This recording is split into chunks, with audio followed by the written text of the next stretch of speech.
Angiogram, angioplasty అనేవి ఇవాళ చాలా తరచుగా వినపడే వర్డ్స్ అనమాట. యాంజియోగ్రామ్కి యాంజియోప్లాస్టీకి డిఫరెన్స్ ఏంటని చాలాసార్లు అడుగుతూ ఉంటారు. యాంజియోగ్రామ్ అనేది ఒక టెస్ట్ మాత్రమే.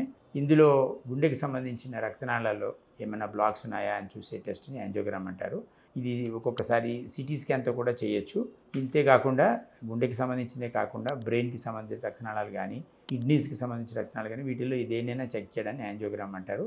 కానీ 99% ఆఫ్ ద టైం ఇది కరోనరీ యాంజియోగ్రామ్ అంటే గుండెకి సంబంధించిన రక్త ప్రసరణ ఎలా ఉంది చూసేందుకు చేసే టెస్టు. ఈ యాంజియోగ్రామ్ టెస్ట్ చేయడం వల్ల పేషెంట్కి బైపాస్ ఆపరేషన్ అవసరమా, యాంజియోప్లాస్టీ చేస్తే సరిపోతుందా, లేక మెడిసిన్స్ ఒకటి వాడితే సరిపోతాయా అన్నది తెలుస్తుంది.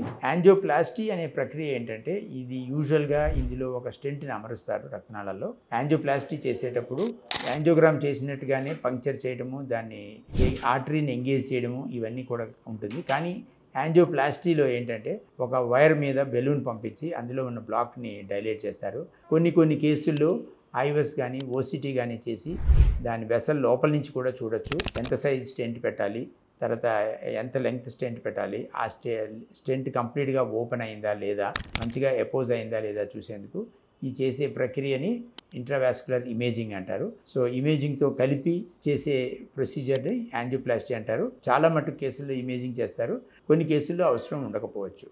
Thank you.